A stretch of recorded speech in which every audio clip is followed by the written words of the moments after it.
I'd like to introduce Jiwon. He's coming to us from Stanford, and he's going to talk to us about the Python integrated query language, SociaLite. Hi, so a little bit about the name, SociaLite. So initially we focused on large-scale social network analysis, hence the name SociaLite. But later we extended it to so that it can be applied to big data analysis, machine learning in general. So it's Python integrated query language for big data analysis now. So why do we need another big data analysis platform, right? There are tons of big data analysis platforms. Well, that's because the existing big data analysis platforms have problems. Well, most of them are very hard to use, even for experienced programmers, because they only provide very low-level primitives. And also, many of them are very inefficient because they are not designed to fully utilize the network bandwidth. And in my opinion, most distributed applications, distributed data analysis applications, they should be network I/O bound. And on top of that, if you need to do just slightly different tasks, you need to learn to use different frameworks. For example, if you want to do graph analysis, you need to learn to use a framework A1. For data mining, maybe A2. And for relational query, you need to run another framework. That's a lot of effort. That's why we came up with the project SociaLite. It's a high-level query language that is very easy and very efficient. We provide high-level primitives, and the high-level queries are compiled down to very optimized parallel and distributed code. And the compiled code is very optimized, up to 1,000 times faster than equivalent Hadoop program. If you run it on a InfiniBand network, if you run it on a 10 gigabit Ethernet, it's somewhere between 100 times faster and 1,000 times faster, so in between. And also, of course, it's Python integrated. Actually, it's Python. And this one thing is good for graph analysis, data mining, and relational queries. So with that, I'd like to give you a quick outline of the talk. So first, I'm going to discuss the programming concepts in SociaLite, distributed tables, SociaLite rules, and its Python integration. And I'm going to give you an overview of the SociaLite system. And then I will go over some of the analysis algorithms. Some of them are graph algorithms. Some of them are data mining algorithms. And then I'm going to give you evaluation numbers. And if time permits, I will give you a very quick demo. Okay. Distributed in-memory tables are primary data structure in SociaLite to store user data. It's a column-oriented storage, so the items in the same column are contiguously stored in memory. You can use this kind of syntax to declare or define a SociaLite table. First, you write the name of the table, followed by column declarations. And the type of the column can be primitive types, int, long, float, double, and it can be also object types, string, or user-defined types. Let me give you an actual specific example of SociaLite tables. So here we have 4 table declarations. The first one here declares a table named foo having 2 int columns. And an example of this foo table would be something like this, where we have 4 tuples. Here we have another foo table with added parentheses in the second column, meaning that the second column is nested. And the same set of tuples on the left-hand side will be represented in this way. So it's kind of like the adjacency list. So it comes in handy when you store graphs, for example.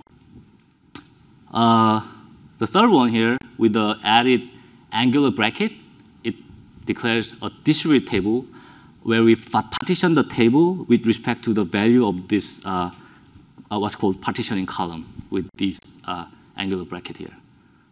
And an example of this bar table would be something like this. If we happen to have 2 machines, then the bar table is partitioned into 2 and stored across these 2 machines.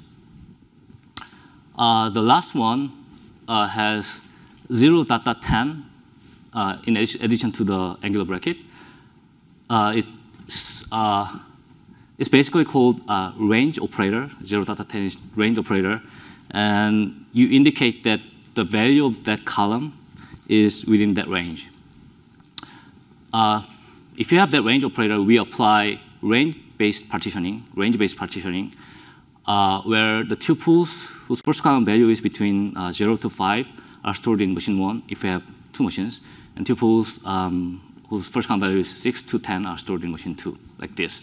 So compare it with that other one over there where we applied hash-based partitioning. Okay. We also make it possible to for users to control the structure of the tables a little bit. For example, you can add indexing to a particular column, or you can sort a column, or you can declare that this table is multiset, meaning that you can have the same equivalent tuples multiple times. Okay. So once you declare tables or distribute table like that, you can use what we call SociaLite rules to process the data and apply, for example, relational operations. So an example of SociaLite rule is something like this, where we what's on the left-hand side of column dash is called rule head, and what's on the right-hand side of column dash is rule body. So basically what we are doing here is we are joining the tables in the rule body and storing the result into the table in the rule head. So let me give you a specific example here. So let's say that we have, before we execute this rule, we have these 5 tuples in bar table and these 5 tuples in quotes table. And foo is empty before we execute this rule. Then we go over the tuples in bar table.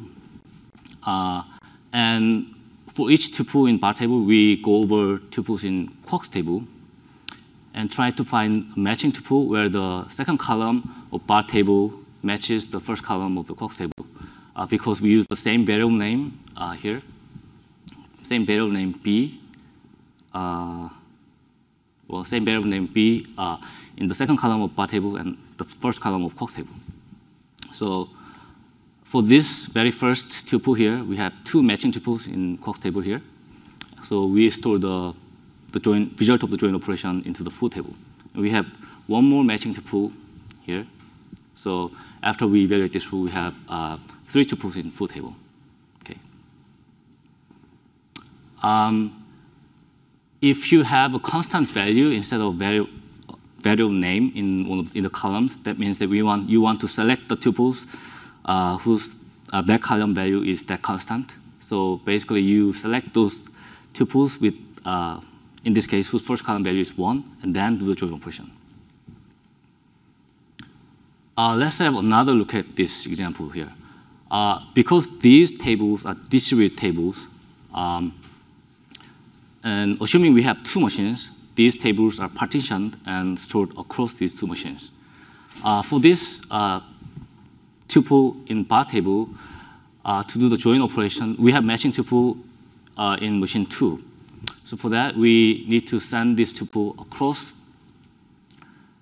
the machine, and then do the join operation, and then ship the tuple back to where it should be stored automatically, and store it in the right partition in the full table.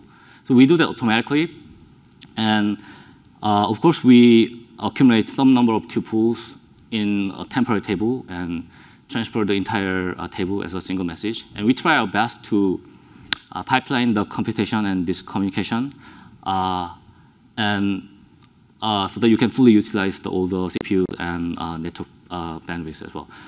So if you use InfiniBand network, if you use 10 gigabit Ethernet, we fully utilize the total bandwidth. If you use InfiniBand, which gives you about 5 gigabytes per second, we utilize about up to 2 gigabytes per second, which is much better than any other distributed platform, distributed data analysis platform. Okay. Okay, so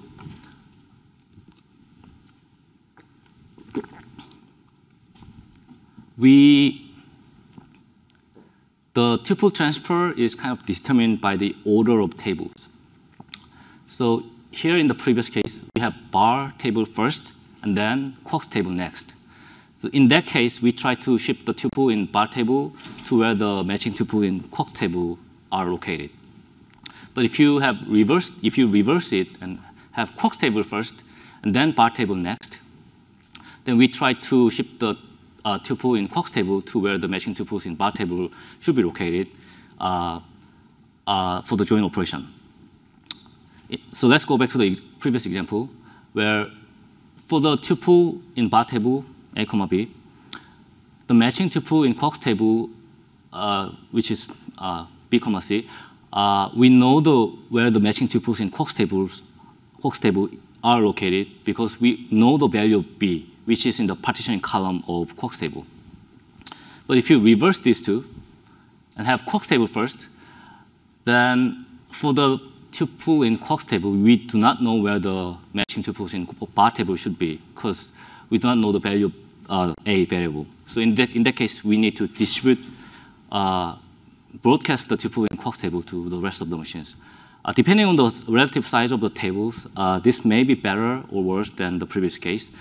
And we believe that the relative size of the table is something that programmers are typically aware of. So at the moment, we let the programmers to control this tuple transfer with the table order. But potentially, it's possible for SociaLite runtime system to detect the relative size of the tables and the location of the partitions to optimize this and minimize the communication volume. Okay. So let me use the same query here to describe how we do the parallel evaluation. Okay. So let's say that we have two machines, and then bar table is partitioned into two, but each partition in each machine is further divided into sub-partitions. And for each query like that, each rule like that, we take the first table in the rule body and create tasks, multiple tasks, as many as the number of sub-partitions, and executes those tasks in multiple cores. For example, for this SociaLite rule here, since there are 4 sub-partitions in each of the machine, so we create 4 tasks in each machine, and these tasks are, of course, parallelly executed by multiple cores. And if the synchronization is needed, then we automatically add that, and so that you don't need to worry about that. Okay. And the same query, if you run it on a single machine, it is optimized to use multiple cores. And if you run it on a cluster of machines, and the query is actually distributed and utilize all the machines automatically. And of course, we support aggregate operations. And the way how you use aggregate operations in SociaLite is by using this aggregate function in the rule head, like that. And here the semantic is that we first apply the group by operation, group by the value of the first column, the preceding columns that are before the aggregate function, and then we apply the aggregate function to the applied column, in this case, to the second column. So for example, in the same, say we have the same kind of tuples in bar and quotes table, and after we do the join operation and before we apply the aggregate function, we have those 3 tuples, and then we apply the group by operation, grouping by the tuples by the value of the first column. And in the first group, we have those 2 tuples, and then in the second group, we have this tuple. And then we apply the min operation, and then after we apply the aggregate function, we have just 2 tuples over there.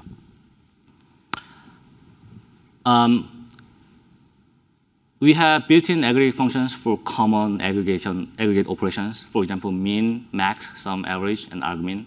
We also make it possible for users to define their own aggregate functions, either in Java or Python. And let me talk about the Python integration. So these queries that you've just seen can be integrated into Python code. A little bit similar to LINQ, if you guys are familiar with LINQ in C#, where you can integrate the SQL-like queries inside the C# code. This is kind of similar. So you can integrate these SociaLite queries in Python code. And the Python code is sequentially executed, and the SociaLite queries are either executed in parallel or in distributed cluster. And the queries need to be inside the backtick so that we know that this is a SociaLite query, not a Python code. And there is kind of full interoperation between Python code and SociaLite queries. So from SociaLite queries, you can access Python functions and Python variables. And also from from Python code, you can access the tuples in the Python, in the SociaLite queries. So let me give you an example. So here we have Python code printing out just a single sentence. And then you can mix SociaLite query in the same file within this backtick. And here we have declared a SociaLite table named foo and inserted a single tuple into the foo table. And then here we have defined a Python variable v, and we are accessing that Python variable inside the SociaLite query here. And the preceding $ indicates that this is from either Python or Java org. And we also make it possible to use Python functions in SociaLite queries like that. But for the functions, we ask you to annotate its return type so that we can apply optimizations. And finally, you can use Python for loop like this to iterate over the tuples in the SociaLite table. So if the table is stored distributed in the cluster, we fetch the tuples where this script is executed, so that to make it easy for you to interact with the SociaLite tables. So a little bit about, so that was actually we were using Python, so it's integrated into Python, not CPython. So you at the moment you cannot use say, so for example, NumPy or SciPy or Pandas, but there is this this project called JINI, Python Native Interface, which is by this guy, Stefan. And they are trying to make it possible, make Python C extensions to be accessed from Python code. So they got to the point where you can run tk inter in Python. So the next step is to make NumPy available in Python. So with that integration, you can use CPython extensions in SociaLite queries as well. Okay, this is very high-level overview of SociaLite system. So we have workers and master. Worker node actually executes those queries, and the master node, for example, compiles the query into Java bytecode and optimizes it and initiates the query execution. And we support Hadoop distributed file system, so we make it possible for SociaLite queries to read data from HDFS and write data to HDFS as well. And we also use HDFS to store for checkpointing and resuming, okay, for tolerance. Well, these are a few system components. The master node has the compiler, and the worker node has task scheduler and worker thread and network IO thread. And these are a few important optimizations that we applied in the system. I'm not going into the details, but well, for example, what was important was our custom memory allocator, which reduced the garbage collection runtime significantly. And also we used a direct byte buffer for the network data. And if you use direct byte buffer Java, JVM tries its best to remove the zero copy so that the network API directly accesses the data in this direct byte buffer. With that, let me go over some of the analysis algorithms implemented in SociaLite. So Some of these are graph algorithms, for example, shortest path or PageRank, and others are data mining algorithms, k-means or logistic regression. So here we have SociaLite query implementing shortest path algorithm. So we have two tables declared, edge table and path table. The edge table just stores the graph itself, source node, target node, and the edge length. And the path table is going to store the result of this shortest path algorithm, where for each node in the graph, it's going to store the shortest path from the source node to that node. And with these two lines of SociaLite query, we implemented social path algorithm. It has two rule bodies, which is kind of new to you guys. The semantic of having multiple rule body is applying that aggregate function to the both rule bodies. So the aggregate function is applied to all the tuples from rule body 1 as well as rule body 2. And here we are using a recursive query here. It's recursive query because the table in the rule head is same as the table in the rule body. And well, let's go over the first guy here. The first,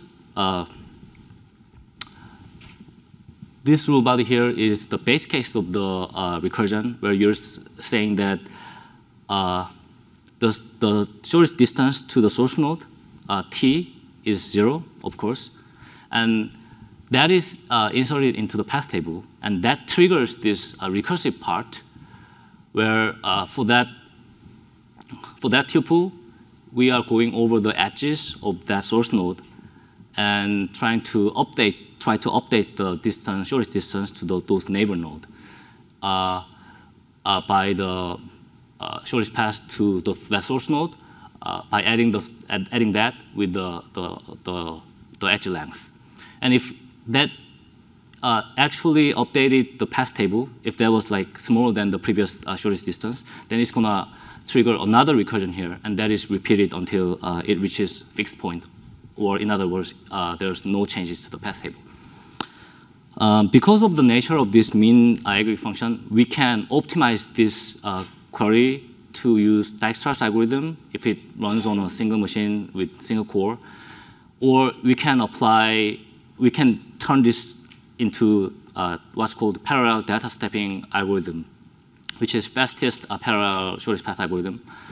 And that's the reason why we can apply those optimizations is because of the nature of that aggregate function there. And if you're interested, you can look up our papers here.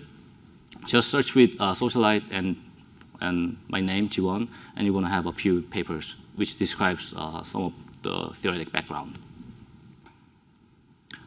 And this is PageRank implemented in SociaLite query. And the very first one, in orange, initializes the PageRank value for each node, where the initialized value is 1 over the number of node.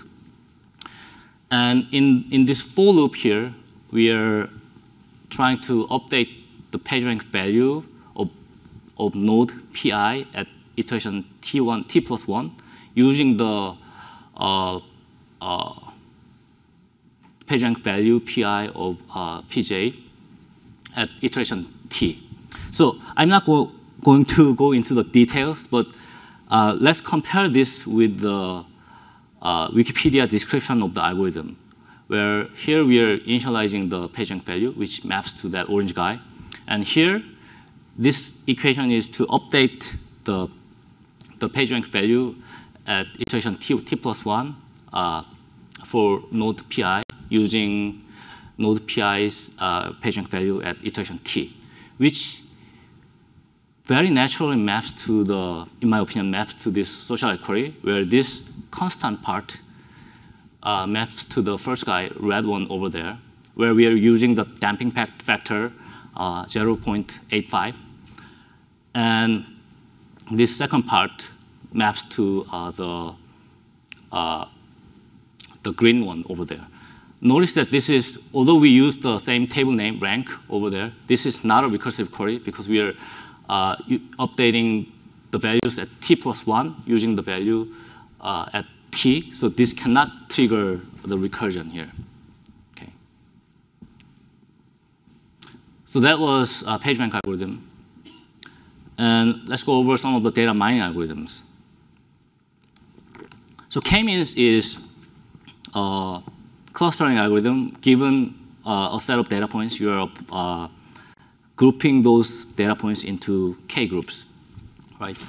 And the way how they apply this algorithm is basically you initially you randomly assign the data points into different groups, and then at each iteration you're kind of refining the groups, the assigned groups, such that for each center of the data point, you are you're updating the centers such that it's average of the data points values who is assigned to that cluster. And after that, with the updated center, you're reassigning the data points to the closest centers. Okay, and you're doing it again and again until there's no change to the cluster. But here I'm just iterating over 50 times, in which case it usually stabilized. So here, the first query here is updating the center by averaging the data points using that average aggregate function. And the second guy, the green guy here, reassigns the data points to the closest center using this argument aggregate function. And with these two SociaLite rules, you implement k-means the clustering algorithm. And this runs on a cluster of machines. If you run it on a cluster machine, this runs on a multi-core machine, single multi-core machine if that's what you have. Logistic regression is kind of similar. I'm not going into details, but you need a few more SociaLite functions for dot, backsum, which are basically doing some vector operations, vector product or vector sum, or for this sigmoid function. But basically, it's very similar. And with these two lines of code queries, you implemented logistic regression algorithm, distributed logistic regression algorithm. So now let me give you some evaluation number. So we did 3 sets of evaluation to evaluate SociaLite on a single machine having single core, and also evaluate the SociaLite queries on multi-core machine and distributed machines. And here's the result. So this is for the single core performance. And for this, we compared SociaLite with Java. And we implemented these 6 graph algorithms in Java as well as SociaLite. And for Java, we implemented once, and then later we optimized. We spent a few more hours to optimize it, and this is optimized Java and SociaLite against unoptimized Java. So this is how these are faster than unoptimized Java. So basically here, this says that this white one is Java and this red one is SociaLite. And this says that Java and SociaLite is about 1.6 times faster than kind of unoptimized Java. And you can see that SociaLite is very close to highly optimized Java implementation. So that's single core performance. And this is how it scales over 1 to 16 cores. That's single machine having 16 cores. And the red guy here is the scalability, and the blue line here is the execution time. So for these guys, it scales very, very well. It's kind of the nature of the algorithm. For shortest path, it scales worse, but that's very close to optimal. So with 16 cores, it's a little better than 10 times faster than a single core. But the optimized with 16 cores, it's about 12 to 13 times faster than a single core, but it's very close to the optimal. For distributed evaluation, we worked with Intel and compared a few existing data analysis, well, graph analysis and data analysis frameworks, we compared combinatorial BLA, which is a distributed linear algebra library. We also compared GraphLab, graph-based machine learning framework, and SociaLite, as well as Giraffe, which is an open source implementation of Prigel. And Intel people went on to implement native implementation for these algorithms, applying all the possible optimizations, including some of the algorithm-specific optimizations. So that's native there. And for these, we implemented 4 algorithms: BFS, PageRank, collaborative filtering, and counting triangle. And here we used a weak scaling model where as you double the number of machines in the computation, we double the input data size. Okay. And here you can see that the native implementation by Intel people, which is light blue here, is fastest in all cases. That's expected because that's optimal. And SociaLite is very close to optimal for triangle counting. And SociaLite is a little bit off for BFS and PageRank compared to combinatorial BLA. And here we are pretty close to combinatorial BLA. The reason combinatorial BLA is very fast. It's implemented in C and does some optimizations. But the reason why here in these 2 algorithms, why it's especially fast is for these 2 algorithms, they have the implementation of these algorithms in their library. So it's just a function call there. So Intel people did not use the primitives to implement those algorithms, but just use that function. So here, we actually implement the algorithm in combinatorial BLA using the APIs. And here we are closer to combinatorial BLA in performance. We are faster than GraphLab in all cases, even though the GraphLab is implemented in C++. And we are far better than Giraffe, which is open source version of Prigel in Hadoop. So that was the distributed performance.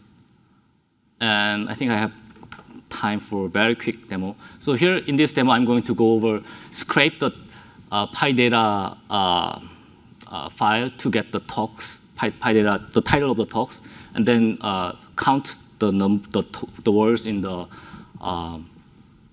talk titles. Okay, so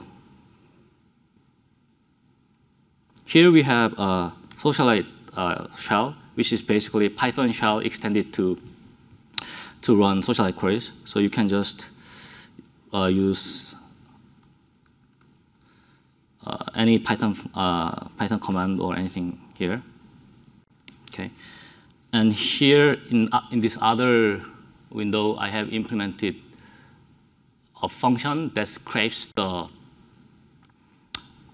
talk titles from PyData homepage. And here I used a generator function here, which yield the titles every time you call this function. Okay, so I'm going to run this code, and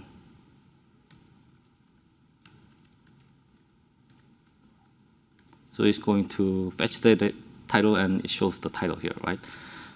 And I'm going to use this function in the SociaLite query, except that I'm going to define one more function, and then I'm going to declare a SociaLite table named title, which is going to hold the titles, talk titles, using that function there, get title, which uses URL lib to get the data, get the title net. So in the very first, well, okay. So it says that it's finished. And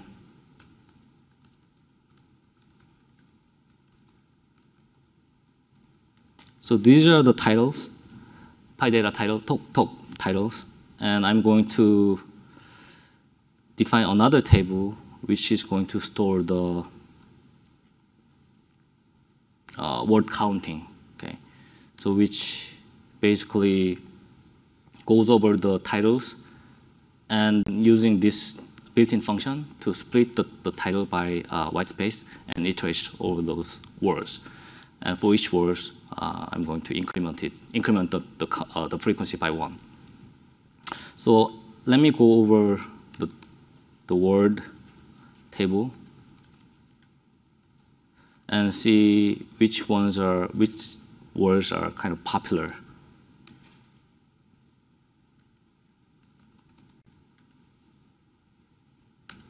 Uh-oh.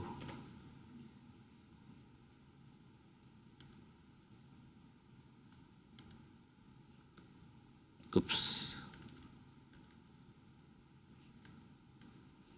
Let me. Uh-oh. Let me run it again.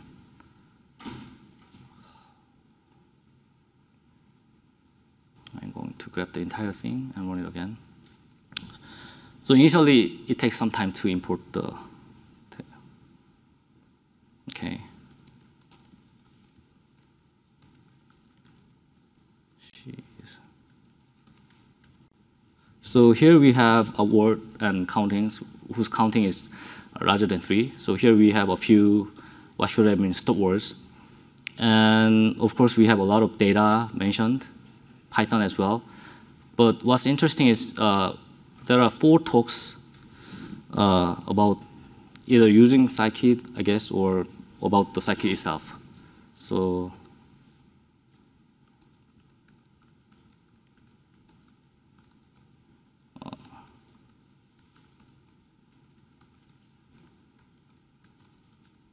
so these are those titles. So these are those talks.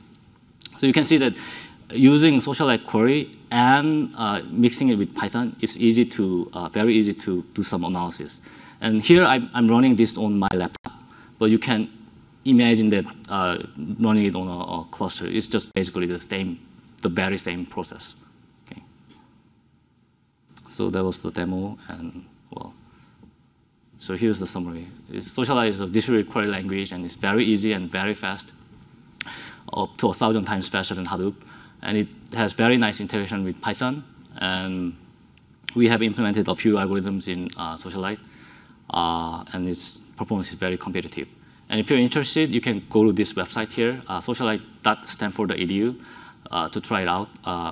The binary is already there. I'm going to upload the source code to the GitHub repository this coming week. So if you're interested, you can also have a look at the code. Okay, that's it. Thank you.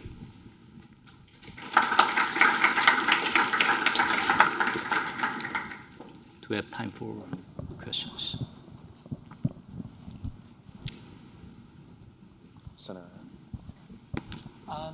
I may have missed this, but I was wondering, how does this system compare to other in-memory systems like, RDDs from the AMP lab? Like what? Like RDDs, so Spark, the Spark stack, and things right. like that. I think Spark RDD is a little bit lower level than SociaLite. So the kind of programming interface in SociaLite is, in my opinion, much more high level than Spark RDD. But we are limited by the memory size, whereas I think RDD, they have kind of spilled the data into disks, right? So it's potentially possible for SociaLite to use Spark RDD as one of the backend for some tables. And besides that, for the performance, we don't have direct comparison of SociaLite with Spark. But we have compared SociaLite with GraphLab, and GraphLab has compared theirs with Spark. And in 2012, I think 12 or 13 OSDI paper, GraphLab people said that they're much faster than Spark, and we are slightly faster than GraphLab. So I think probably it's a little bit faster. But I think what's more important is the abstraction level is different.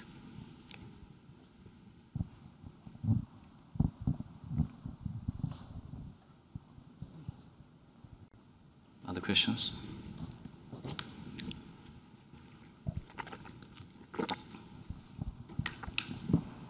So if you're interested, please go to this website and have a look at it.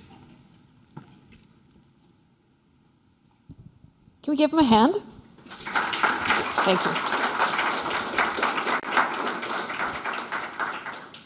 Okay, you get a small break, grab some snacks, go to the bathroom. We have one more talk, and then we have, after the talk, we have another keynote at the very end. I'm spacing his name, and I know him. Peter Wang is going to be giving a nice talk as the final keynote. And after that, we are going to be having lightning talks, and they're going to be in the same room that we'll see the final keynote in. So run to the bathroom, get something to drink. I look inside myself.